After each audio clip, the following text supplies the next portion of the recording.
Great. Good morning, everyone, and happy New Year. I hope you had a bit of a break. I mean, I know given our semester times, winter break is always a bit hard because, I mean, the exam is just around the corner, but nevertheless. So, questions from this side?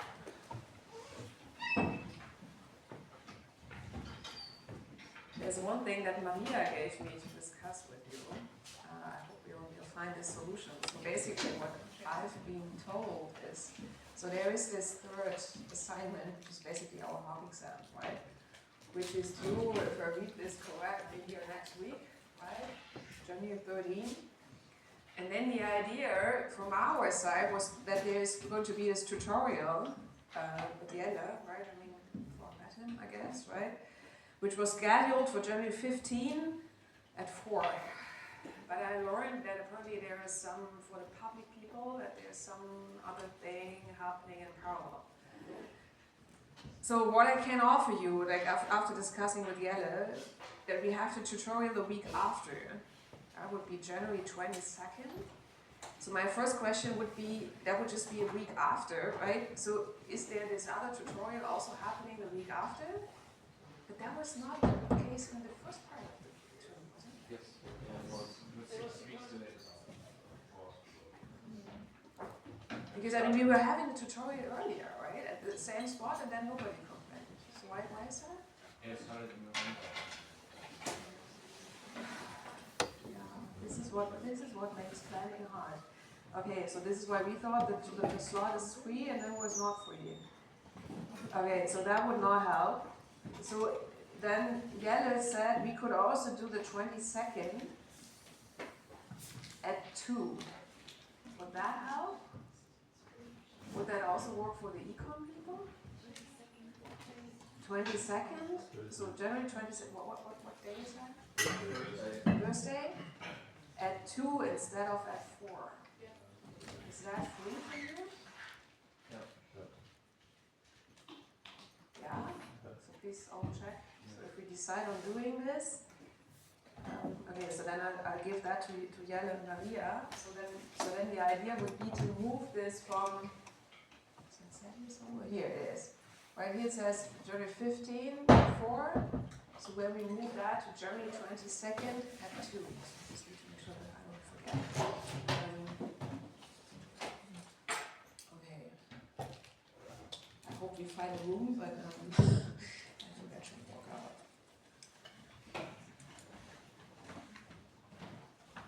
So what is this? How many hours?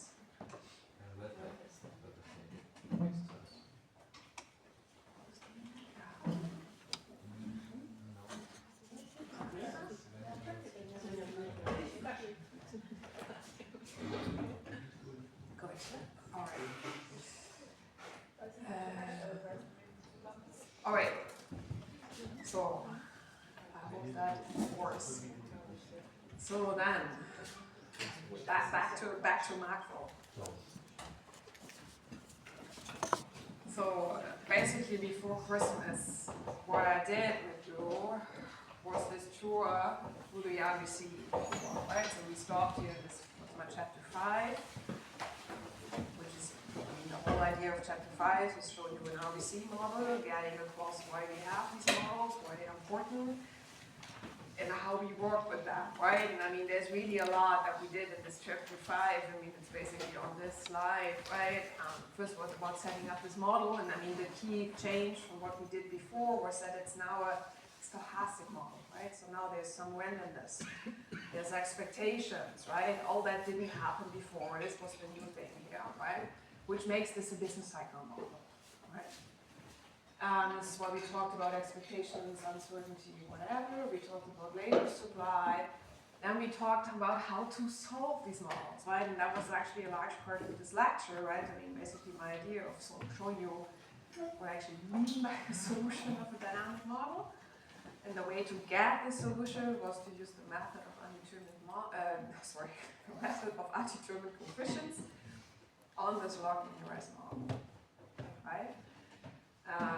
Good. Then we talked about calibration and what I mean by a quantitative model analysis, right? And I mean, I showed you the impulse responses. I also showed you this Excel file, which I'm always a big fan of, right? So feel free to play around a bit with this Excel myself, right? Because I feel like it really helps to understand what's actually going on there. Because given that this model is still relatively small, right, you can actually solve this in Excel, right? Okay.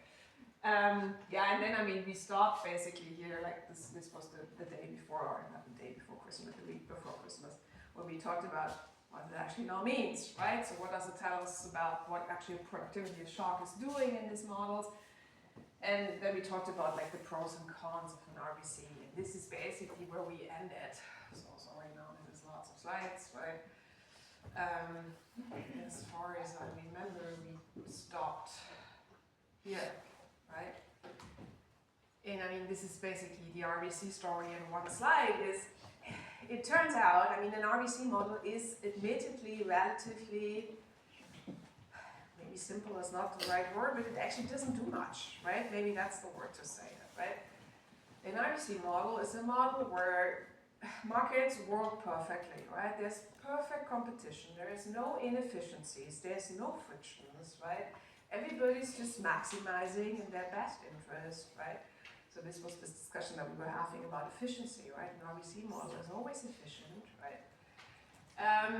And the only thing that you put in is these productivity shocks, right? These real, and this is what we call the RBC real business cycle model, right?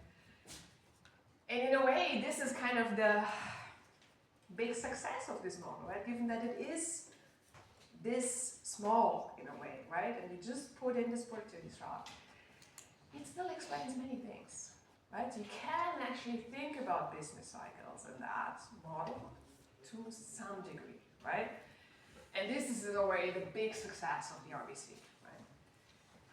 This doesn't mean that the RBC is the end of the world. It definitely isn't, because there's also very big failures of the RBC, right? There's so many things that an RBC cannot explain us, right?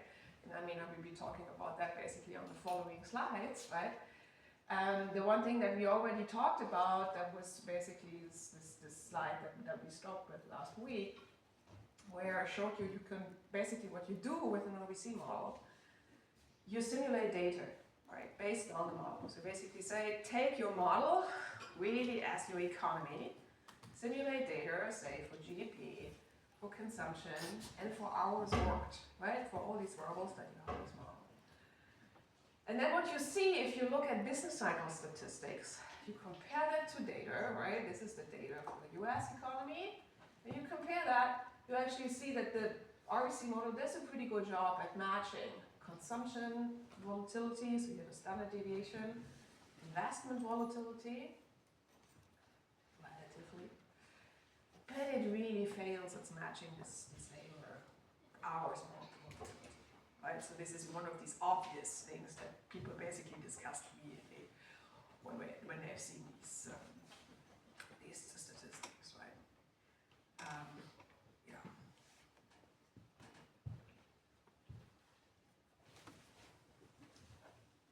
That's my summary of where we stopped. Questions, thoughts?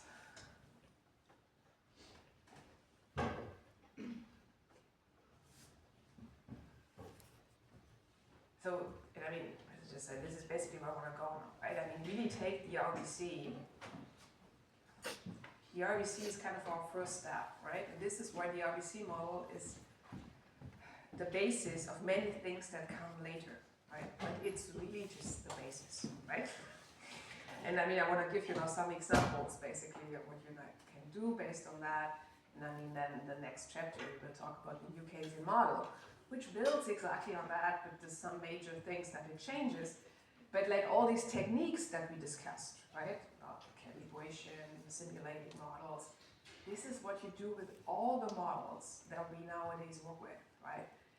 And this is why I spend so much time talking about this RBC model, because it really like teaches you many things that you need in order to understand current macro people and what we do. Right? Okay. Yeah. If you have some thoughts, I mean, one of the obvious things, right? I mean, these hours, these end variable, right? It's just really not well explained in an RBC model.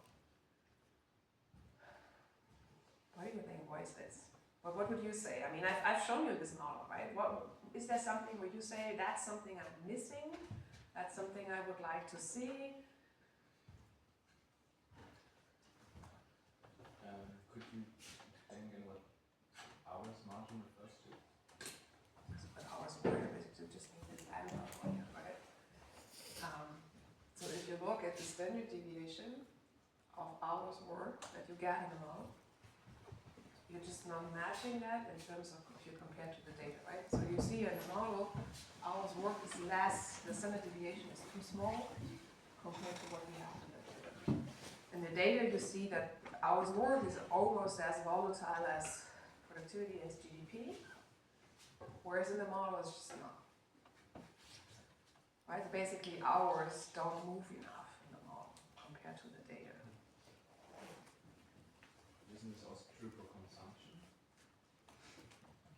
Well, I mean, for consumption,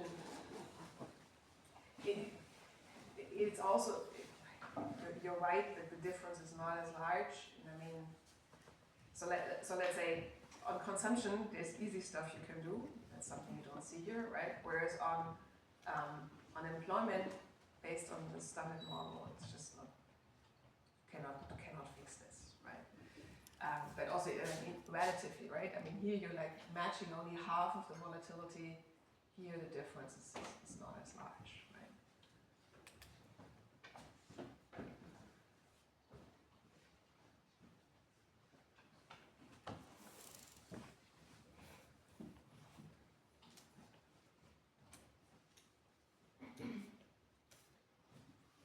So if I show you this model, this RBC model, it is cold here, right? Make sure that you're not getting too cold. At least I'm moving here, you're not. But well, what do you think of this model? Do you think it's useful, or is there stuff you would like to see, or say I could stop here, or?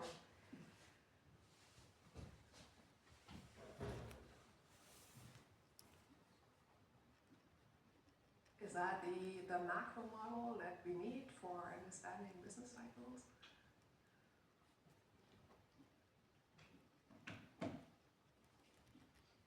Maybe just focus on the first question. Forget the whole story. I can do it later. I mean, if you're all happy with the model, I can stop. I'm unsure. I think it's difficult to really include fiscal policies or something like this. Yeah, that's also true. That was part of the discussion we were having, right? Yes. Exactly, yeah. So I mean, that was one of the things that I showed you, right? I mean, you can actually do fiscal policy in this model, right? That's what I showed you here. You can do it, but it gives you a very particular mechanism, which is typically not the one we think about, because in this model there's no real role for demand, right? And then this is one of the major things, actually. So it's great that you raised this, right? What's the reason why we have new Keynesian models? Because in new Keynesian models, all this suddenly makes sense, right? In a new Keynesian model, fiscal policy is working, not 100%, but I mean, it's a new Keynesian model, right? So it works a bit as an ISLM for a few months, right? So if you think about this Keynesian cross, all this opens up again in these new Keynesian models, and this is stuff which is not here yet, yeah, definitely. I think that if you don't create some shocks, and then you don't need to stop. So to say, if you don't create shocks in macroeconomic sense, and you don't need to stop, but otherwise, vice versa. So to say. Yeah, that's true. I mean, you always need these shocks, but that's actually true in all of these business cycle models. And I mean, it's true. There is the argument and say, do I like this? I mean, you don't have to share my opinion, but I would still say, I mean, these shocks happen, right? Just think about COVID, right? Think about the Russian invasion of Ukraine, right? I mean, this is what in our models would show up as shocks, right? Is that exogenous? In a way, yes, right? I mean, there is stuff which is not exogenous, I totally agree, right? But it's also not like this is complete nonsense, right? Not sure you want to think of all of this as a productivity shock, right? The RBC model would think of all of this as productivity shocks. And this is again one of these big limitations of RBCs, right? Productivity or fiscal policy shocks. Again, right? That's not really what you want to have. Concerning the labor, volatility, couldn't it also be that, like, as an individual, you can't just adjust your hours work from like week to week or month to month, but you can with consumption. Exactly. Like, it's very easier to adjust your consumption than to adjust your hours work. And when people are also risk averse, like, of course, like, as economists, you think like, yeah, when it doesn't pay off as much, I won't work as much, but most people don't work like that. Like, exactly. And that's basically the thing that I will show next, which is kind of the answer to my second point here, right? I mean, as I've said before, right? I mean, I work on labor markets a lot, right? The way how we think about labor in this model really is a bit absurd, if you want, right? I mean, what's happening in this model, right? What is labor doing? You have firms that demand labor, and I mean I would say that makes some sense, right? I mean, firms in this model, they look at wages and they just their labor demand, right? But workers in this model, we talked about this labor supply decision, right? I talked about this Frisch elasticity and all that. What it is doing is exactly that, right? So from one moment to the next, you're adjusting your hours worked. Nobody's looking like this, right? And this is exactly, I mean, where we'll go next, right? And I mean, this was already noted in this paper by Hansen in '85, right? So I'm not like inventing the whole new here, right? It's actually pretty easy to change that in the RBC, and that's exactly what I want to change. I'll show you next, right? But there are some of these things where we really could say, is that surprising that we're not matching the hours so much? And I would say no, right? But I mean, maybe that's the reason why I have this slide, right? I kind of want you to think about this model really as it is a lab, right? You have this model, and then you can think about it, go, okay, what do I like, what do I see in the data, maybe what do I want to explain, and then I can kind of think about what I change in the model, right? That's what it's for, right? It's really not as, never take a model as, this is the model, and you should not change anything, obviously not, right? This is exactly what we have before, right? Further thoughts? Financial system, I don't know how well it's portrayed with the interest rate. I mean, of financial bubbles as well. Yeah, definitely, right? I mean, I haven't talked about this at all, right? This is a real business cycle model. There's no inflation in this model, right? There's no nominal interest rate. There is no financial market. There is no bank. There's not even a central bank in this model, right? And this is actually one of the things, I mean, the RBC model has never been a model that people in central bank liked, because it doesn't give them any role, right? So it makes some sense, right? So the RBC model is more of one of these like academic models, right? Whereas this new Keynesian model that I will show you next, which is the model for central banking, where they talk about monetary policy, inflation, right? This is the model which is basically run in every central bank, right? The RBC is not. But the new Keynesian builds exactly on this, right? So it's again just not a minor modification, you have to do some stuff, but it builds on this. Right? And also like kind of these models which all came up, I mean, in very high frequency after the financial crisis. these models where you have banks, where you have financial frictions, right? I mean, that also all builds on this, right? You can put in banks in these models. It doesn't, I mean, again, it's not trivial, but you can do it, right? So there's lots of options here. Okay. So yeah, that's basically just what I wanted to like show you, right? The model is a model, and now you're supposed to use it, right, for the stuff that you find interesting, right? Yeah, I mean, just to say that, right, because that's this obvious switch that people do on this hours volatility, right? So Hansen, and I mean, that was already in 85, right? This was basically immediately after these first RBC papers came out, right? Made this point that this volatility of N, you can really pretty easily fix that, and he made exactly this observation, right? That was his starting point. Nobody adjusts labor, right? Hours worked from one moment to the next, right? It's not like in this week I work 10 hours, the next week I work 30, and the week after, I mean, in the model you could even work 80 hours. It's not even restricted, or 100, right? It doesn't have an upper bound, right? Which is obviously also not true, right? But in the model this is happening, right? So the way how we think about it is to say, okay, this is not true, right? Typically, you think about people rather not just adjusting hours worked. This is what we call the intensive margin of work, right? How much do I work? But a lot of the action is actually in what we call the extensive margin. This question, do I work or do I not work? Right? Do I take up a job or do I find a job? Am I employed or am I unemployed? Right? A lot of the action in the labor market is people, they get fired, right? So they go from 40 hours to 0. They don't go from 40 to 20, right? That's what you actually see happening, right?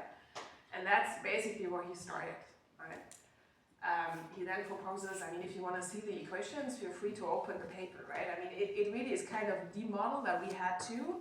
What is changing, but I think Maria is actually showing that in the tutorial, right? Some of the equations. It's really not that hard to do. Basically, what you have to change is the household problem and how you think about N, right? And how Hansen is doing that. To be honest, when I've seen that model the first time, I was actually a bit laughing about it. I was like, is he serious? Why is he doing that?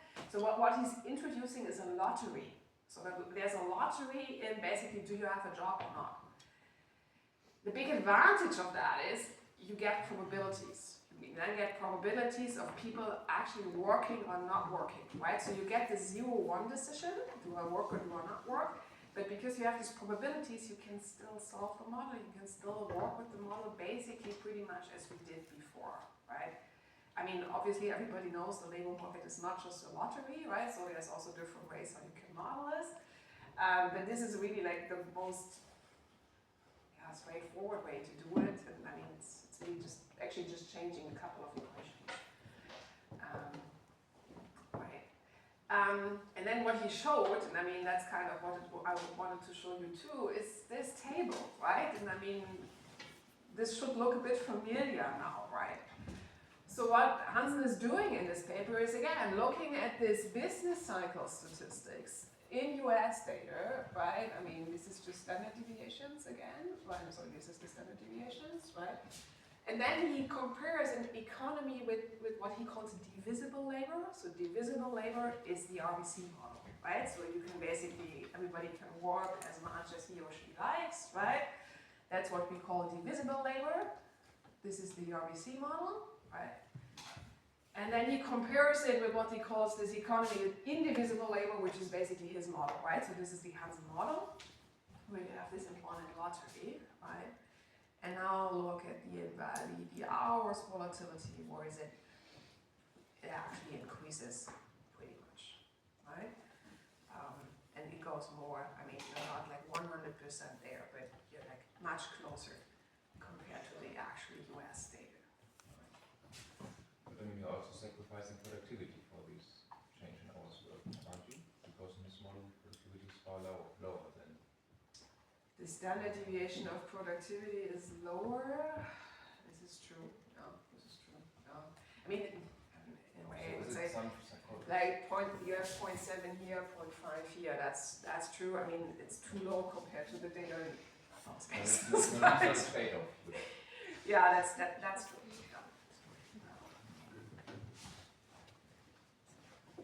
the problem with productivity is always a bit, to be honest, I'm not looking much at this productivity number, because productivity, can we actually measure that? Do we know what that is? Not really, right? So this is like, to me, where I look at hours, I look at consumption, investment, GDP, that stuff I can observe. With productivity, you can only, is that by the hour, by the worker, is that labor productivity, is that TFP? It's actually very, and to me that's also one of the problems of the RBC, because right, the RBC builds a lot of this productivity and it's something that's very hard to measure. So that's why you really don't look there much, but you're right. Yeah. Okay, good. So yeah, this is one of these things that, right, just to show you, you can now do stuff with this model, right? That's what it's for.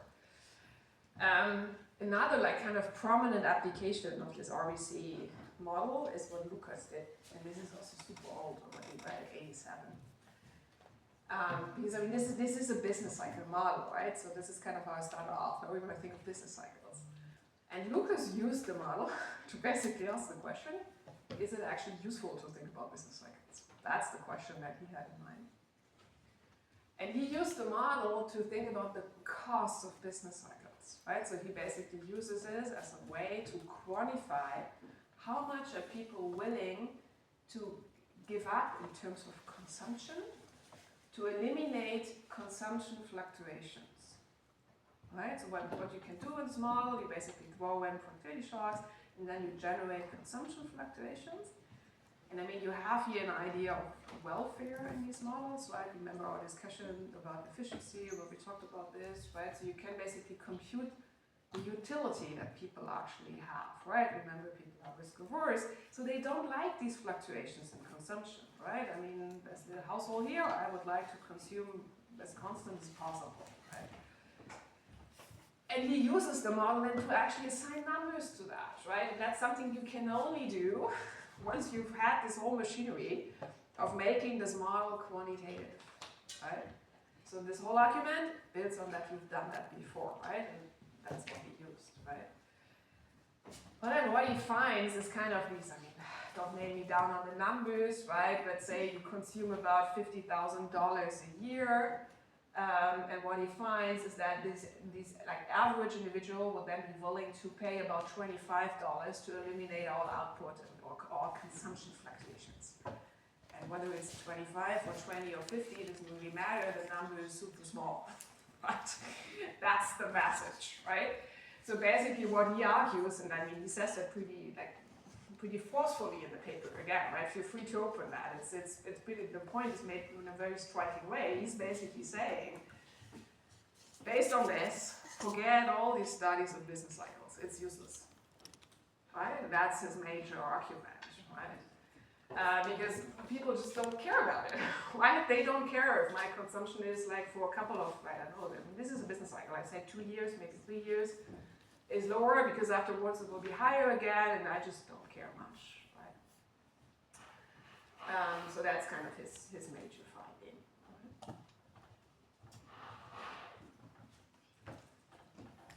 what do you think? Shall we give up studying business cycles?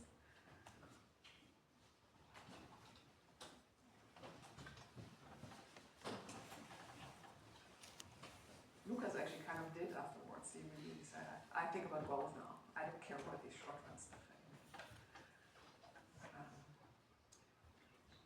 Probably not, because I think about like unemployment for like people that lose their job due to business cycles. That really sucks. Yeah. I mean, I think just alone for that reason is probably good. Yeah. Yeah. And there are also some hysteresis effects of unemployment. So if people stay unemployed longer, this really affects human. Yeah. Yeah. And I mean, this has also been noted again. For example, use that paper here, right? This is a result of the model, right? And I mean, all the stuff that you just mentioned is not part of the RBC model. The RBC model doesn't have unemployment. So all this we cannot think about, right? So this is one of the big arguments, right? Cosell and co-authors actually make a related argument that we've also discussed at some point, right? So here in this basic RBC, it's all based on the Euler equation, right? So you have this Euler, and this is like people are able to insure themselves, right? So this whole idea of this household problem is I as a household, if in one period I get a negative shock, my income drops for whatever reason, I can just go to a bank and ask for a loan, and then I can basically save, and then next period I pay back the loan if my income is going up again, right? This is how this whole household thing here is working, right? Well, maybe that's true for some of us, maybe it's not true for all of us, right? And this is the point that's made in this paper pretty clearly. They write down a model where they change the household problem such that we introduce what we call borrowing constraints, right?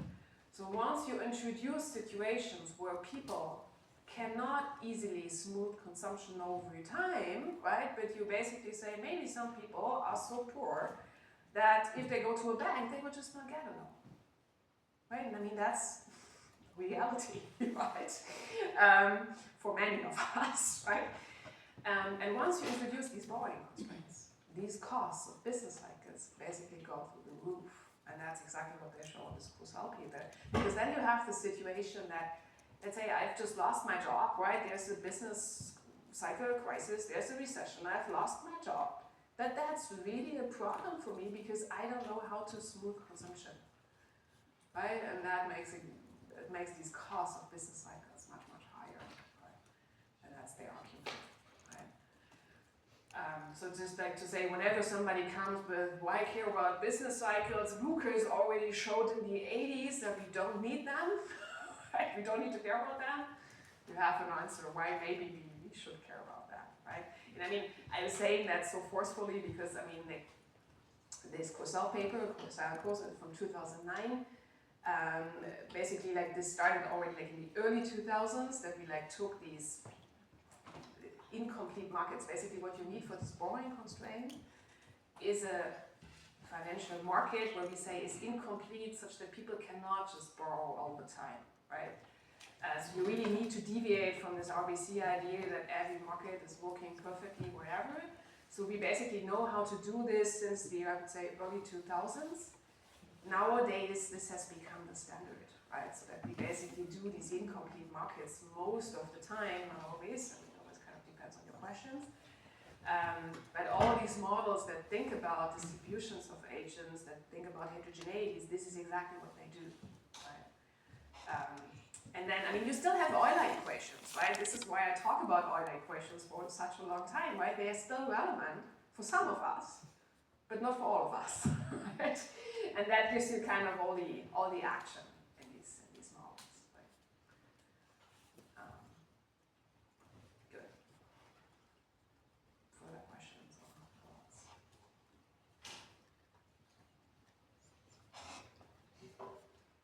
Okay, so I think like the remaining slides, we basically discussed all of that, right? So I make that short, right? I mean, you have here like a summary of the main critical points in an RBC, but I think most of that we already talked about, right? So yeah, what actually are these productivity shocks, right? That was what you just said. What actually is productivity, right? What are we actually talking about here? That question is not so easy to answer, right?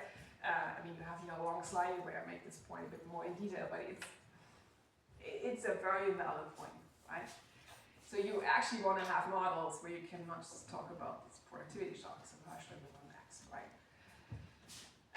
So we have this point on labor supply, right? I mean, I already talked about that before. So what happens in these models, even if you do this Hansen, it doesn't do all of the trick. There's actually lots of papers that talk about what we call this micro-macro puzzle. You still need to calibrate these labor supply elasticities, this friction elasticity that we talked about at some point, in a way which is not consistent with what we know from micro evidence, right? And now there's a long discussion in the literature. This paper here is an example, right?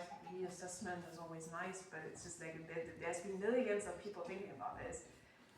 Can we actually use the micro evidence for the macro models? Maybe we cannot. Maybe we should just do not this at all. But the discussion is really huge, right? And it all centers around this friction elasticity. is the number 2 or 4? That's basically the question, right? All right, and I mean, to me, I would always say model the labor market in a very different way. That's what I would do, right? Actually introduce unemployment. Actually, then this whole problem disappears completely. But one of these big questions that we have. We talk about these, so I mean, in a way we also know how to solve this, right? But just in the basic RBC, without changing anything, the problem is there, right? We talk about this lack of what we call internal propagation. That's kind of what I talked about when we looked at the IRFs, at the impulse responses, right? I showed you this, there's 2 major mechanisms in these models. So the one gives you persistence, the other one gives you the short-run volatility, right? Short-run volatility is the intertemporal elasticity of substitution. And this model, this wealth effect, that's this long-run persistence of the IRFs, right? So for how long does the model actually generate effects? And you're kind of always trading off one against the other. But in the data, if you really look closely, those things are happening at the same time. And that's something that the model has difficulty replicating, right? So like we say, if you put a lot of volatility in the short run, you will not see lots of long run effects. And that's what we mean by this internal propagation, right? So there's basically not enough happening in the model that really gives you persistence of the effects in line with the data, right? Good. And that's, I mean, that goes also back to your point, right? You really like these exogenous shocks in the RBC. They're really driving everything. There's not much coming from the model itself. So we also know that, right? At this point, yeah, that was your earlier point, right? What about central banks? What about financial markets? Maybe we want to think about this. Yeah, this model just cannot, right? I mean, it's just what it is. And there's actually no real unemployment, it's just one of these things that, I mean, what I work with a lot, so that's one of the points that I have to make here if I present this model, right? But again, this is all stuff that we know, right? And I mean, there's millions of papers that present models that change exactly this, right? That don't expect the basic RBC model to address these points, they just cannot, right? Okay. Good. I think that's what I talked about, right? So what I want to do, like in the remaining, what is it, 5 weeks that we have, right? Actually switch the order, sorry. So what I will do next, I will start talking about the new Keynesian model, right? Which means we will allow for nominal rigidities, price rigidities, so that actually now we have a meaningful role for monetary policy. Not yet for financial markets, but you could also introduce financial markets in these models, right? I will also spend some time towards the end giving you an idea of what endogenous growth models do. That's kind of what I advertised already before when I started from the neoclassical growth, to say that in the neoclassical growth, also there, right? Growth is basically exogenous. It's a bit as in the RBC, right? All this in these productivity shocks. In the neoclassical growth, all this in this growth process that you exogenous put in. You want to change that, right? And that's exactly what endogenous growth model do. These other 2 things I will not do in this course, but I will do more like in the course that I teach at summer. We will focus a bit on how we can actually match this model with the data, and maybe also think about other model extensions, for example, towards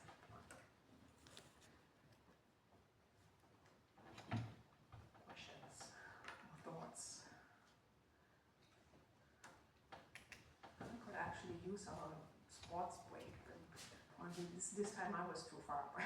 Okay. All right.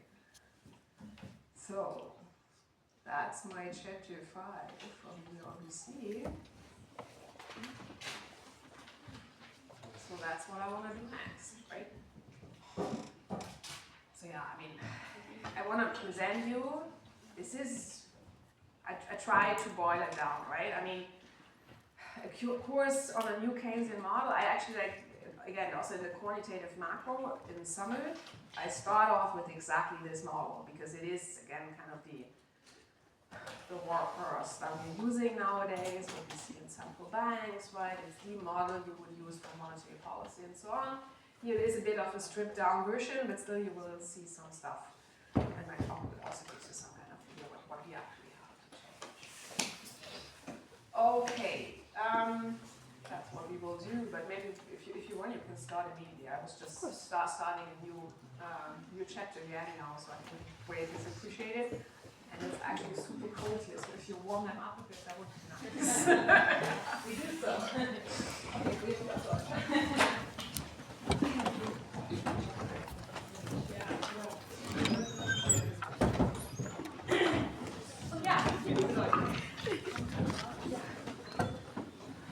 Dann fangen wir gleich an, dass wir die Handgelenke einmal kippen, nach oben und unten.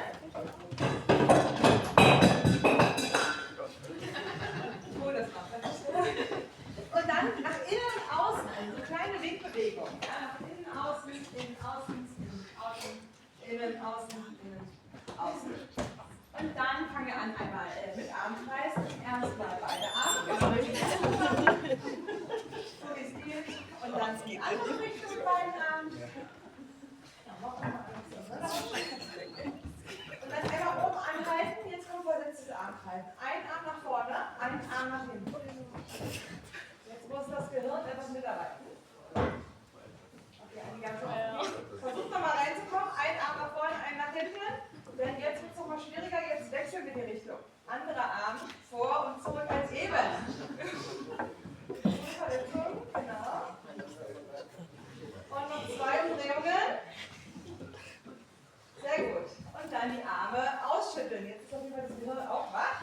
Nochmal. Dann marschieren wir mal kräftig auf der Stelle, sofern das geht, und ziehen das Knie so hoch wie möglich. Wenn nicht so gesagt ist, könnt ihr euch jetzt auf Schritt stellen. Genau. Wir wollten ja warm werden. Also marschieren wir ein bisschen. Und noch 2-mal hoch mit dem Bein. 1, 2. Und dann Beine auslockern. Dann legen wir uns mal die linke Hand ans Gesicht und drücken jetzt mit dem Kopf gegen die Hand. Nicht umgekehrt, sondern wir spannen den Kopf und den Nacken an und lassen ganz bewusst lockern. Und nochmal, wir spannen den Kopf an, den Nacken auch, um dann zu entspannen. Und nochmal, Spannung gegen die Hand, locker lassen, Seitenwechsel. Einmal nach rechts gegen die Hand drücken, halten, entspannen. Sehr gut, nochmal, locker lassen. Und noch ein drittes Mal halten, halten, halten, entspannen und die Schultern ein bisschen auslockern. Dann stellen wir uns auf ein Bein und dasselbe wie mit den Händen machen wir jetzt mit dem Fuß. Wir kippen die Fußgelenke, also Fuß ranziehen, strecken, ranziehen, strecken, ranziehen, strecken. Und dann mit dem langen Fuß einmal winkeln. Links, rechts, links, rechts, links, rechts, links, rechts. Und Fußwechsel, wir ziehen an und kippen.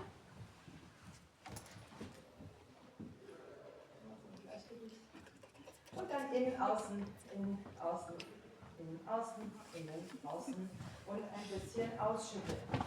Und dann sind wir schon bei der letzten Übung. Wir lassen den Kopf und die Arme locker hängen. Dann möchte ich schließen auch mal kurz die Augen. Wir geben uns eine kurze Pause und fangen dann an zu schwingen, sodass der Arm ganz locker um den Körper pendelt. So wie sie einfach schwingen, wenn wir uns den Oberkörper leicht bewegen. Ganz locker tief ein- und ausatmen.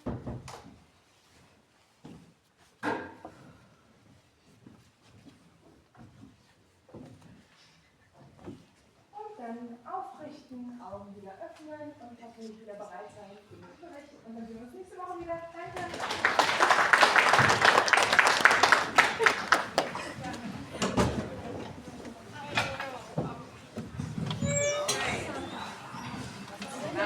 That was good timing. But yeah, that's what I want to do with you here. So the major change in terms of the model will be that we will be talking about the firms in much more detail, right? I mean, we've actually invested a lot of time thinking about households so far. Euler equations, right? This would be exactly the same in your Keynesian model, no difference, right? So that box we don't have to open again, but still you need it, right? Because it's still there. But firms will actually have a different, somewhat different role here. which also will lead us to price setting and inflation, and this is where kind of all is coming from, right? But otherwise, I mean, this chapter is like pretty much, as you know, right? We talk about some motivation, and this is a bit about like what we actually derive the model, which is basically the firm problem here, which will be different. And we talk about what shocks actually do, and I mean, this model, this is kind of one of the big advantages.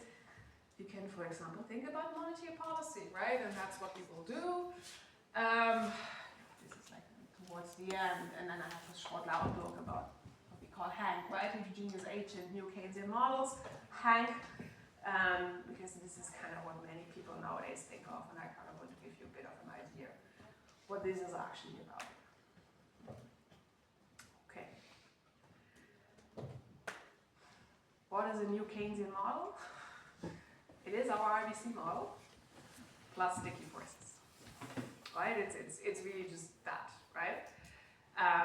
So I mean, why sticky prices? And I mean, that's also why it's called Keynesian, right? I mean, maybe you remember, I'm in parallel teaching the undergraduate, so I kind of always have that after the present, right?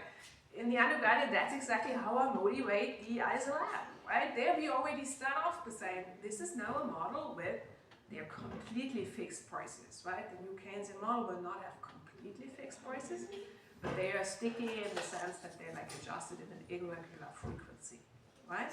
So that's kind of the idea, and that's kind of this Keynesian idea, right? Prices are not immediately adjusted, and then prices cannot clear our markets, and then you have suddenly all kind of things happening, right? And that's exactly the idea of this model.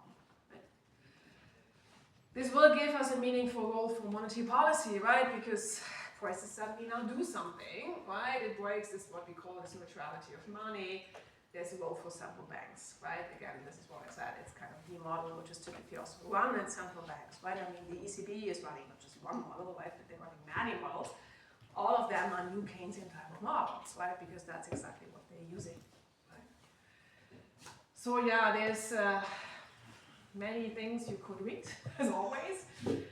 So there's this Ghani textbook, which I call it like the textbook on new Keynesian models. It's also how I learned this.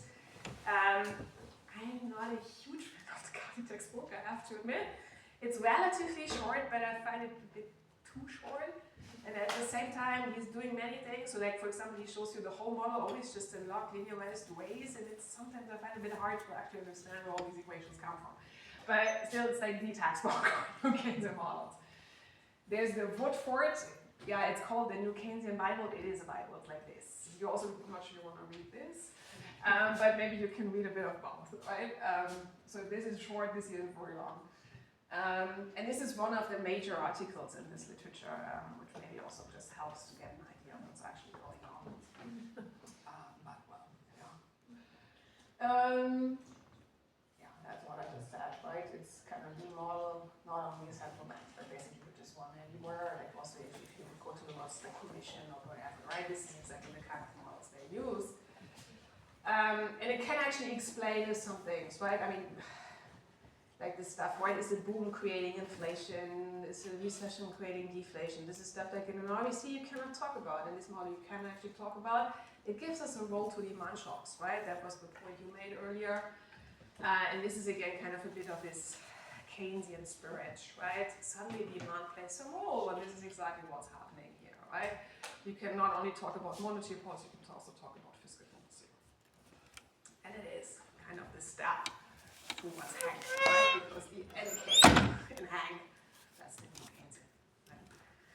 Okay. Good. So what do we mean by sticky prices or nominal rigidities, right?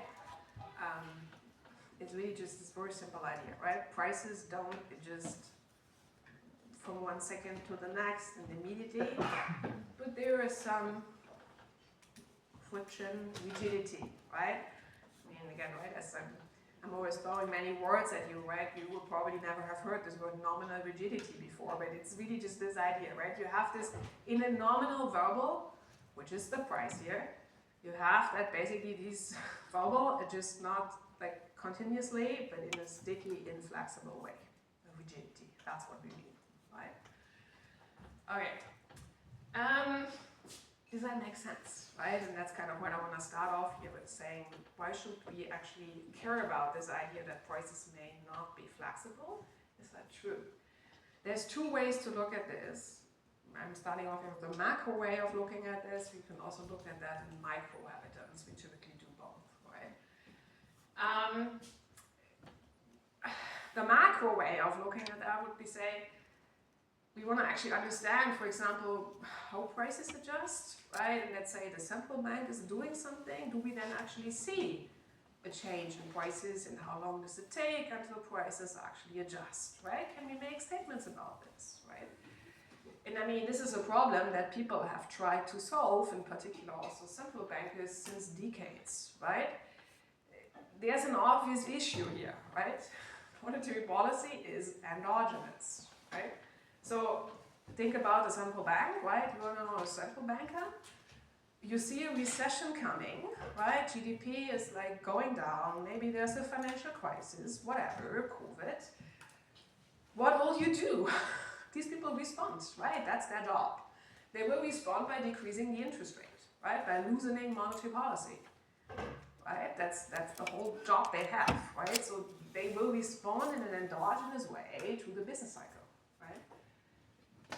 But obviously, this doesn't mean that the decrease in the interest rate has caused the recession, right? And that's this whole problem that we always have the whole time of what's exogenous, what's endogenous, right? What is causal here?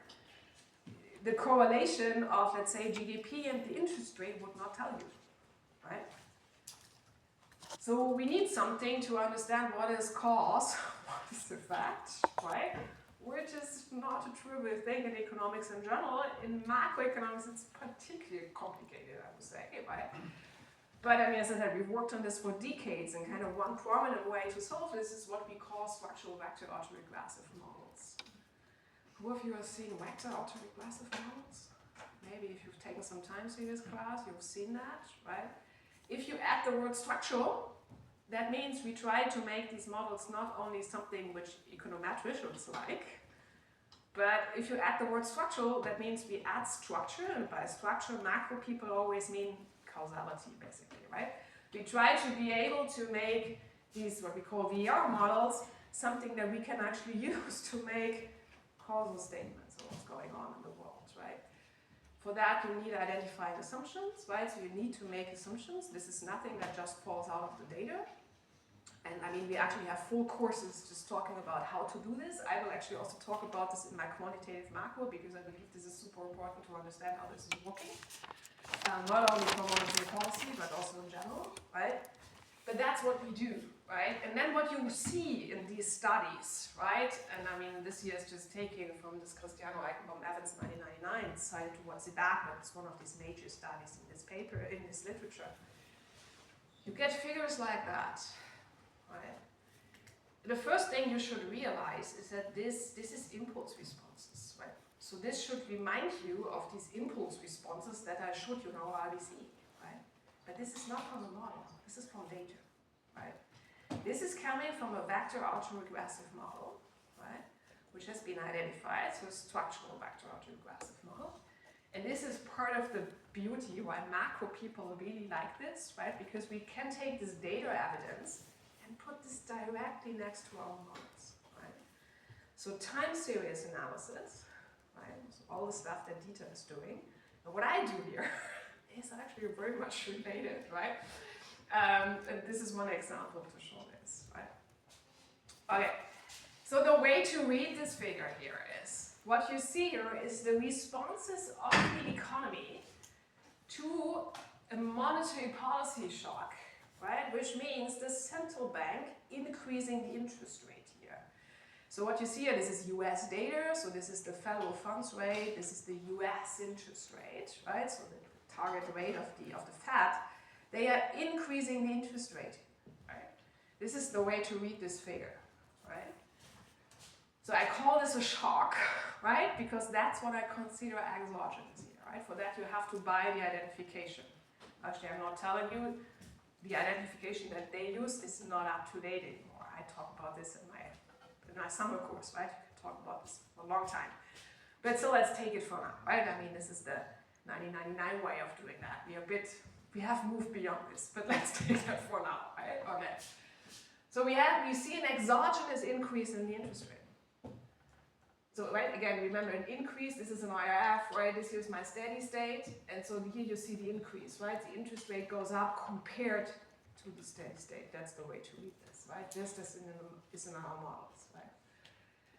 Okay, now you can see what's happening to your economy. What happens to GDP?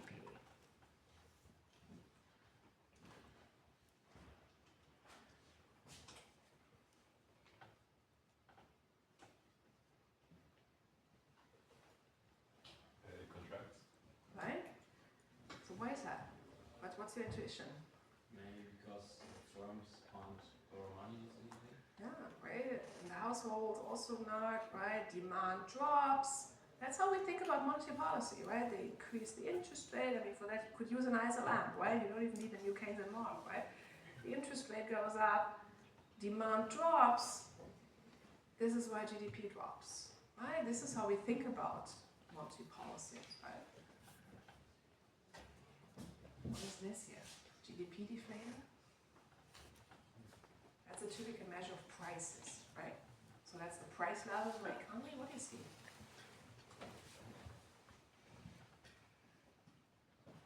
Prices drop as well.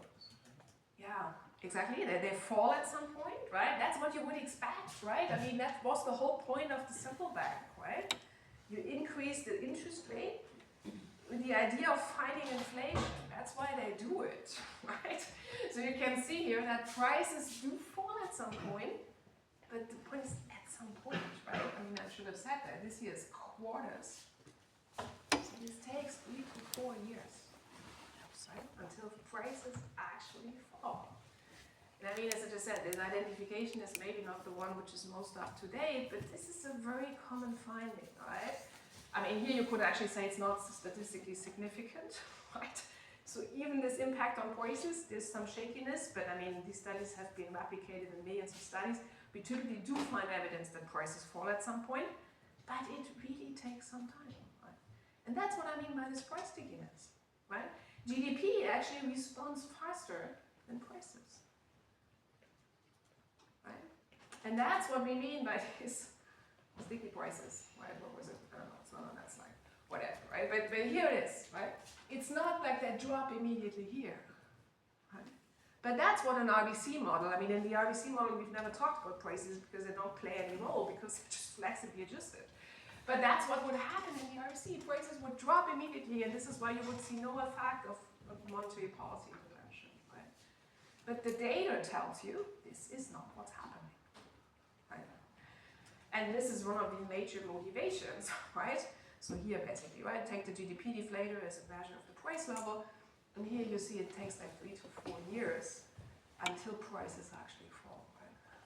Which is also a big problem for central banks, right? I mean, that was one of the discussions that we were also having in the ECB, right? Because, I mean, like also during the recent inflation increase, right? I mean, every central bank knows this, right? So they know we now have to increase the interest rate. The ECB did that at some point, right? It took them some time when they did it.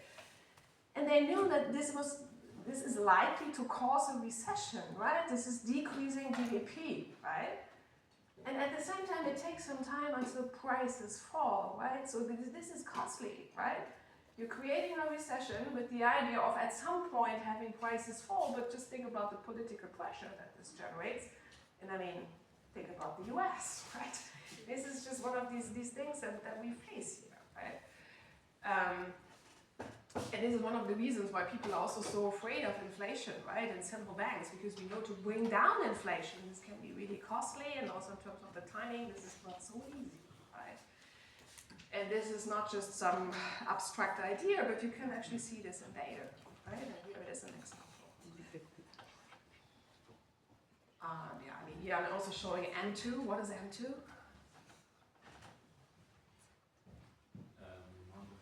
Currency?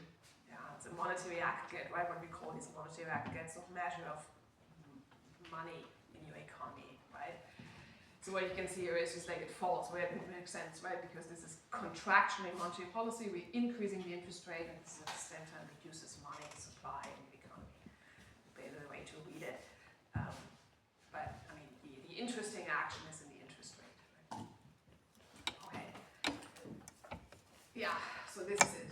right? You have this persistent effect on GDP, my real bubble here, and you have this very slow adjustment of the aggregate price level. Right?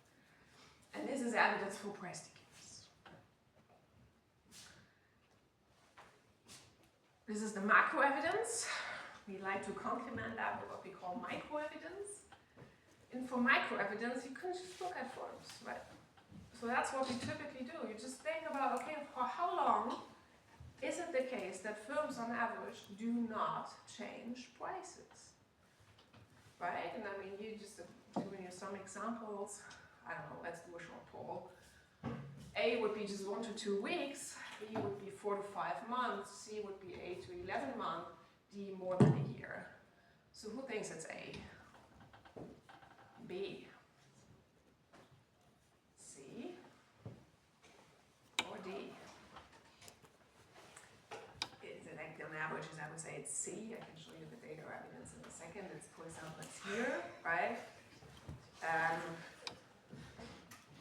Obviously, it depends on what kind of region you look at, right? Here I'm contrasting the euro area and the United States. You typically see that prices in the euro area are even a bit more sticky, right? The US seems to adjust a bit faster. But that's about what you get here, right? It also depends on the exact measures that you use, right? I mean, this is from this study, right? People use millions of different ways to think about this, but there clearly is price stickiness, right? I also always like to show this figure here because, I mean, this price stickiness can be very different across different firms. So what you see here is actual prices, right? So this is from this study here, right? So you can see actual prices that firms set for their products. So what you can see here is like a firm selling trousers, gasoline, and haircuts, right? And I think blue is, what is blue? Blue is Italy, green is French data, right? What do you see? So this is time, right?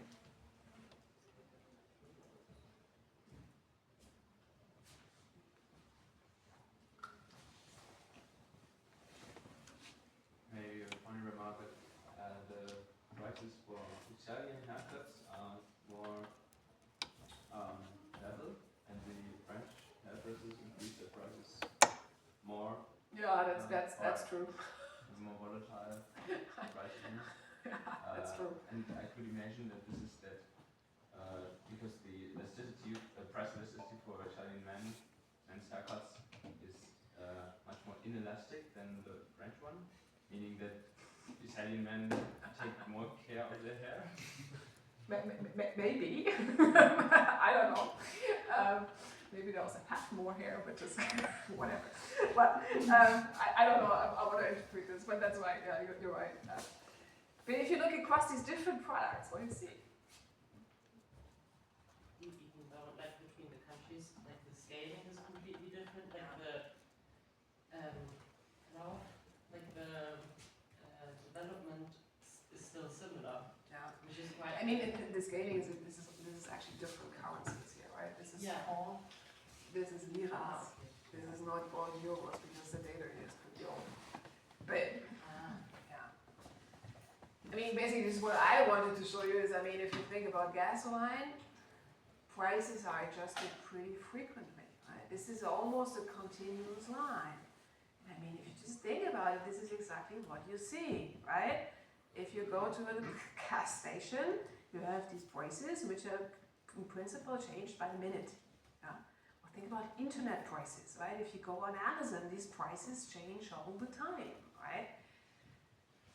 This is already very different with haircut. It's also very different with something like trousers, right? Or if you go to a grocery store, these prices are not changed by the minute, right? And it's even more true if you would go to more towards, let's say, prices that firms pay, say, like for intermediate goods, right? If a firm is buying machineries or whatever from another firm, right? They typically have long-term contracts, right? For about, you're like giving me this, I don't know, which I need for my car, and you get what I mean, right? So for that they have contracts, so they can really not change that by the minute, right? So, I mean, this price stickiness clearly is there, but there's actually lots of action here. And I mean, there's many studies, right? And I mean, this is just one example, how this changes across different firms. You can also see that this changes across the business cycle. So there is evidence that during recessions, prices are adjusted more, or when inflation is high. And again, this is one of the reasons why central banks are so afraid of inflation, because we know that once prices start to rise, firms kind of lose their, I mean, firms are reluctant to increase prices, right? Because they know their consumers don't like this, right? Obviously, right? So they don't want to do that because they're afraid to lose their consumers. But once the price level rises, so we see inflation in the economy, firms kind of lose this reluctance, because if everyone's increasing prices, I can increase my price too without losing my customers, right? And you clearly see that in the data. Once inflation goes up, this like price frequency increases a lot, right? So there's state dependence there too, right? Yeah, sorry, I mean, just to, again, there's many different things you could think about here. I think it's clearly interesting. By the way, these things that you see, these drops here, which is like these dashed lines, that's sales, I think, what they look at in the data. So this data really is super detailed, right? To understand what's actually going on there, right? Okay. Good. But the main story, right, that I want to tell you is there is price stickiness. Right? All right. So now let's make a model where prices are sticky. And this is the new Keynesian model, right?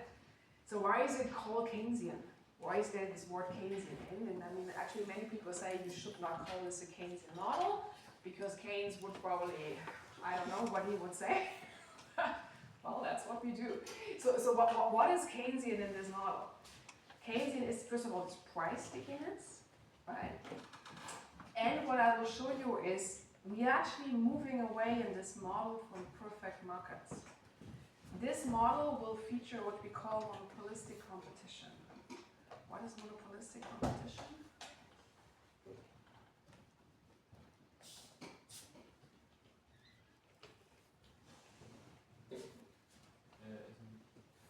Isn't that like when firms compete over like natural monopolies, like banks, for example, or networks? Yeah, that's already a kind of more complicated example. So it goes towards a monopoly a bit, right? So a monopoly is you just have one firm, right? Because of, I don't know, it's like you have this very high fixed cost as you have in a train network, and because of that you maybe just have one firm, or you have a few firms, exactly, right? And monopolistic competition is always this idea, you have something in between a monopoly and perfect competition, which is what we call monopolistic competition. So that's the idea, you have many firms, but you don't have infinitely many, right? And all these different firms produce goods that are a bit different from each other, which gives firms some price setting power, right? And I mean, this whole story about price stickiness, for that you will need price setting power, right? Because in a perfect competition, a firm cannot deviate from the average price that all other firms set, because then immediately all consumers would run away. Right? But you need this monopolistic competition so that my product differs a bit from the product that these other firms sell, because only then I can actually influence my price. Right? And this is actually the whole reason why the firm problem also will look a bit different compared to this, like an RDC. This is also what makes the problem a bit difficult, because we need to introduce this monopolistic competition. It says that the price is sticky in the short run, but we just saw that they are sticky over like 4 years or something. So how short is short? Yeah, I mean, in the model, this will first of all be a parameter, right? So there will be a parameter where you can basically say, I control like how I think about this price stickiness. And then what we try to do is we actually try to calibrate this model exactly in line with these numbers here. So a typical thing that we calibrate is like to have a price stickiness of about typically 3 to 4 quarters. That's what we very often calibrate. But that's in the end a quantitative thing, right? So you can decide, right? Once you have your model, this will just be a parameter in this model that you can change and see what happens. Right? It's actually an important parameter in that model. Okay, so that's what's Keynesian. What is new, right? What's the N? And a different way to think about new is maybe to say what is classic or neoclassic in these models. And I mean, that's all the stuff that I talked about in the RBC and in the neoclassical growth model, right? So all this stuff is still here, and this is what's basically hidden in this new, in the name of these new Keynesian models, right? So it is a model with micro-foundation. It is a model with rational expectations. It is a model with representative agents, which is not true for all neoclassical models, but here it is. And you have this idea that this neutrality of money will hold again in the long run, right? Because prices are sticky, but it's not like they never move, right? And this is kind of, in a way, nice. And I mean, that's, for example, discussed in this paper. This is why I still, I mean, this is old, but I still have this on the slide. Because people consider it kind of this new Keynesian models a bit of reuniting these two ways of thinking, right? These RBC, neoclassical, micro-foundation, rational expectations. And now we're reuniting that with these Keynesian price stickiness, imperfect markets, right? Which, for example, right, is very important if you think about the Lucas critique. Right? That's how I started off this whole part, right? We want to account for the Lucas critique. We want to make sure that we can actually use our models as policy labs. And that's why we have then the end, right? This new part. Okay.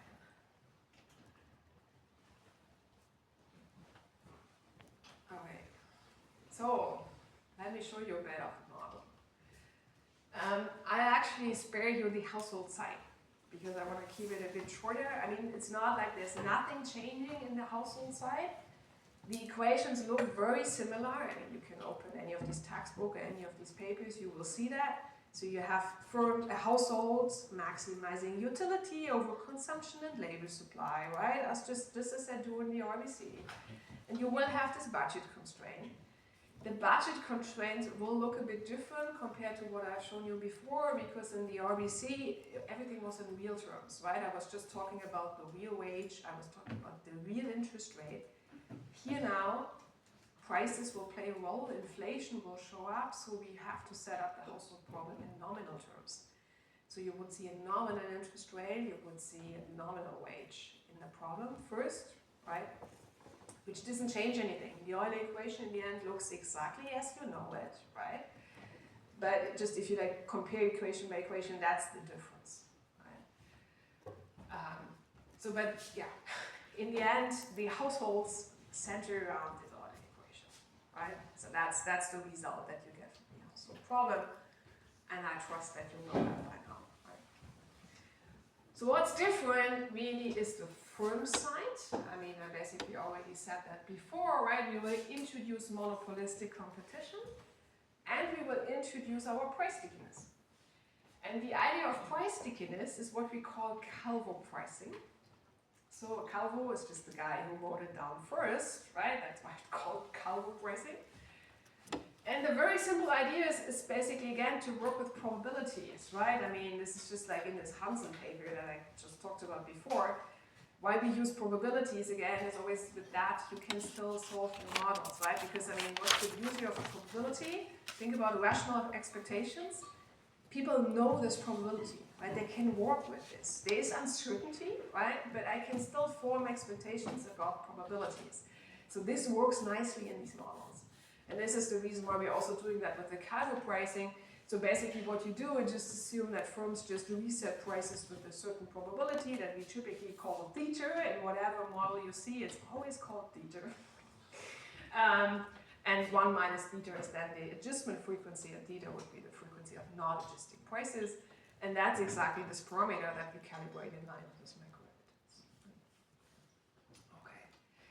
The one thing that we typically change is, because this firm problem is already pretty complicated, and because also of some other reasons, we actually in the like basic New Keynesian model, we very often take out capital.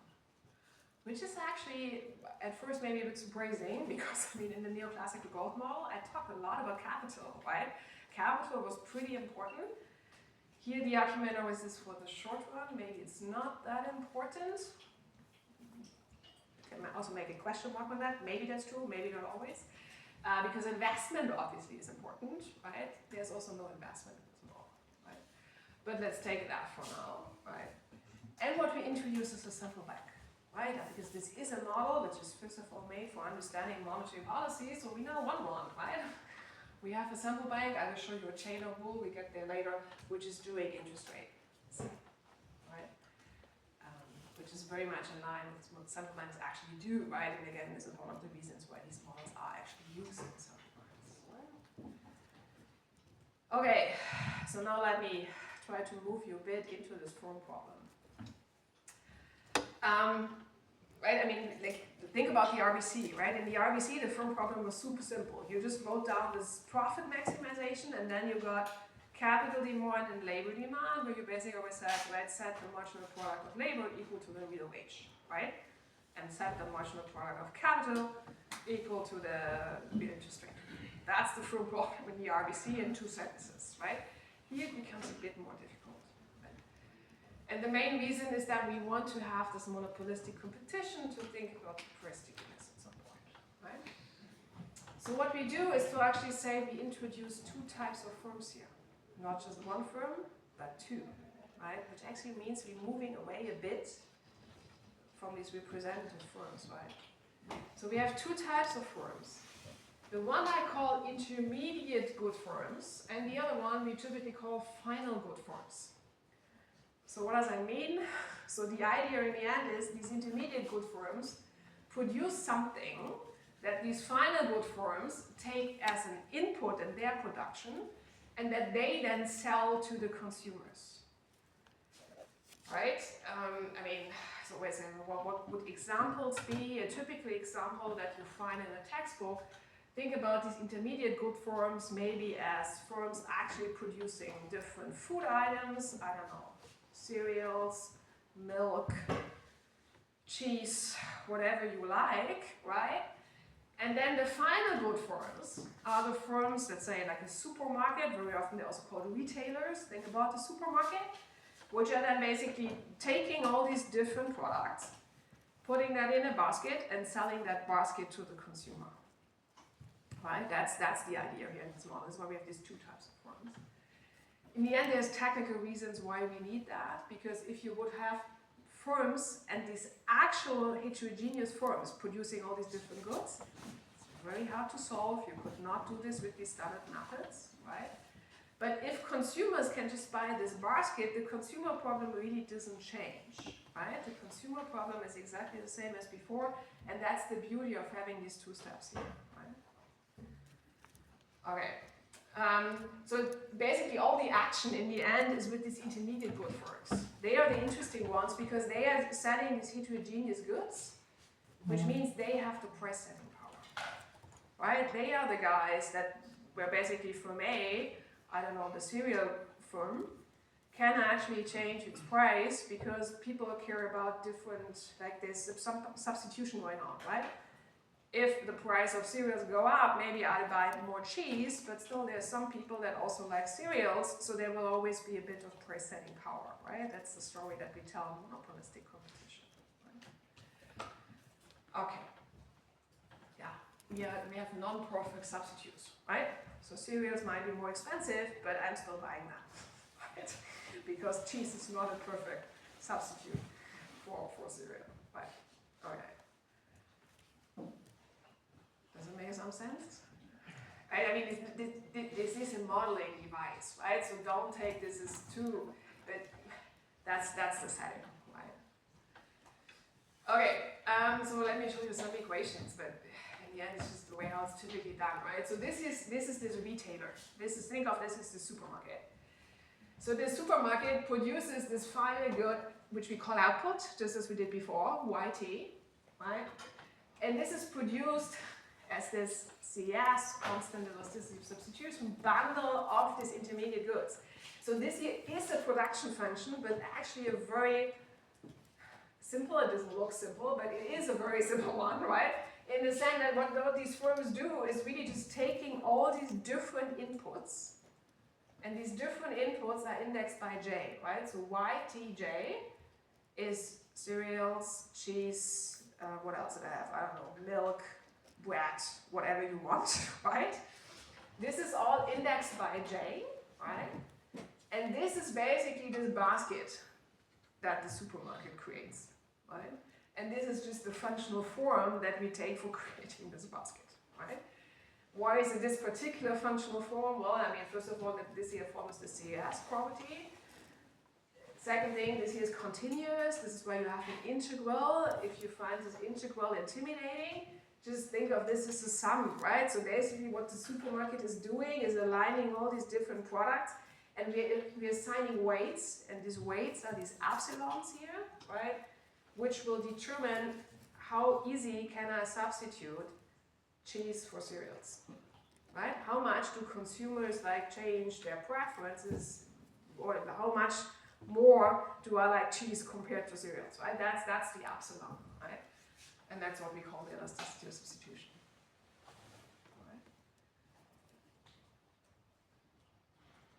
Right? This is admittedly not a very nice function, but it's basically just doing what I told you, right? It has some nice properties, right? This thing has constant returns to scale, which is always nice for us, right? So that's why we have this epsilon to the minus 1 over epsilon, and here the epsilon over epsilon minus 1. That ensures that we have constant returns to scale, right? I mean, you can easily check that, right? Just multiply this here, and then you see that this will all fall out, right? Okay. Does it make some sense? So what's important to see is we now basically have two types of things that are produced, right? So we have output YT, which is produced by these final good forms, and this YTJ, think of this, so this is this basket, right, which is actually sold to consumers, and this is this thing here, these intermediates, and this is why I'm indexing that by J. Okay, so yeah, so what do these final good producers do? They are just doing what our firms in the RBC did, right? They maximize their profits. This is their profits. This is what they sell, right? These baskets, YT, output, multiplied with the price, right, that they get for these baskets. And this is the costs that they have, right? Because what these final good firms do is just buying these intermediates from these intermediate good firms, right? They're buying cheese and bread and butter, whatever, right? And for each intermediate, they have to pay this price, PTJ, right? So here I'm basically just summing all the intermediates that they bought, right? So maybe a different way to think about this is to say this is output, right, of these final good firms. This is their inputs, but their inputs is not capital and labor, but their inputs is these intermediates, right? And this is the cost that they have for these intermediates. Okay. So now what you would do, and I mean I spare you all these ways of deriving that, because deriving a new Keynesian model is admittedly takes some lines, right? But you would write down the maximization. Right? And I mean, that's something you can in principle do, right? So maybe check that if you want, right? I think Maria is doing that too, right? I mean, basically, you would now say, they first want to maximize, right? So what you do is you write down a maximization problem, right? So you would say we are maximizing this guy here over the input choice over YTJ, right? So you do a derivative of this here, right? Subject to that thing, right? So you would do the maximization subject to this production function, right? So that YT equals this thing here, which looks ugly, but let me try, right? To the epsilon minus 1 over epsilon dj, and here you got the epsilon over epsilon minus 1, right? So this is kind of my constraint. I mean, one way to do this is to say, just introduce that here, then write down a first order condition, and then you have to do some lines, but what you end up with would be this equation. And this here is now the demand for each intermediate good, right? So that's basically corresponding to what in the RBC problem we derived the demand for labor, right? We derived the demand for capital, which was firm demand for the inputs. This is also firm demand for the inputs, but the input is now the intermediate good, right? And you can see here how much YTJ, right? So how much cereals does the supermarket demand from the intermediate forms? And you can see here what it depends on. Right? And this equation actually makes some sense, hopefully, right? So it tells you the more the supermarket wants to sell, right, the higher its output in this economy, the more of this intermediate it will also demand. Right? That's the first thing you can see here, right? So if the supermarket wants to sell more overall, it also has to buy more cereals. Right? That's one thing you see here, right? And then you also see that how many cereals the supermarket will buy will depend on the price of cereals compared to the aggregate price in the economy. So if cereals are much more expensive compared to the other goods in the economy, the supermarket will buy less cereals. That's why you have the minus epsilon here, right? Maybe a different way to see that is to write this equation here as YTJ over YT equals PTJ over PT to the minus epsilon, right? And then you can basically say if the price of cereals is higher than the aggregate price, this guy here would be larger than 1, right? To the minus epsilon, which would make the YTJ then smaller than YT, right?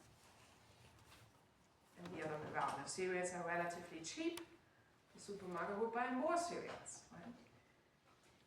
And how much more? Well, that depends on this epsilon, right? And this epsilon, remember, is this elasticity of substitution. So if the consumers really care about cereals, the price elasticity is such that they will not respond much to the price, right? So firms face a relatively slow demand elasticity, right? If the elasticity of substitution would be very high, that's my point here, if it goes towards infinity, what's happening now?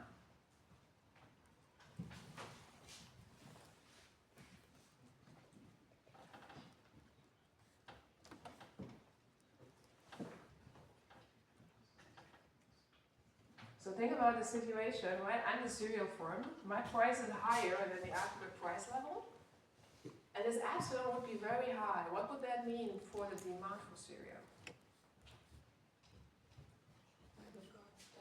Yeah, we would actually go towards 0 with that, right? So that would be the case that we have under perfect competition, right? Under perfect competition, I'm a cereal firm, but there's people that just don't care whether they eat cereals or cheese. So if I increase my price relative to the cheese firm, nobody will buy cereal anymore, right? And that's exactly what you see here, right? So epsilon towards infinity is going back towards perfect competition, right? And then this whole price setting power disappears, right? So this here would be perfect competition. Yeah, I just had a question concerning final goods. Is it important that the final good producer is always directly interacting with the consumer? So, Yeah. because I was thinking about the car industry, and then you maybe have the steel mill as an intermediate, but they also have then the dealership afterwards. Yeah, I would actually even have one more step Yes. in between. Yeah, I mean here the whole idea really is that these final good guys, they produce output, right? So they produce the YT, Yes, right? and this YT then gets and YT is sold to the consumers, and this means that in the consumer problem, you will only see YT showing up, and these consumers never see this YTJs. Yes. So that means as a consumer, or if you solve the consumer problem, you don't have to worry about these YTJs. That's basically the whole point. Okay. Does that make some sense? You see, this is actually getting very micro again. I mean, to me, this is also sometimes a bit, but this is really this is what a micro-founded model means, right? I mean, you have to think about demand elasticities here, and that's exactly what's happening, right? Could you please repeat why it's minus epsilon? Well, I mean, it is minus epsilon. If you do the math, that's what you should get, right? I mean, that's right. But I mean, intuitively here, it is minus epsilon because, so again, think about PTJ as the serial firm, right? And if I have a higher price compared to the aggregate price level, this guy would be larger than 1. You get the minus epsilon here, right? So then you're basically inverting, right? So then you would have PT over PTJ. So then you have something smaller than 1. And this means that YTJ is smaller than YT. And this means that the demand for cereals would be smaller compared to the demand of other goods. Right? Okay, yeah. Okay, Right? makes sense. I mean, you could also write it, if this minus epsilon is a bit confusing, you could also just write it as this equals PT over PTJ to the epsilon, right? And then you could make the same argument as well, right?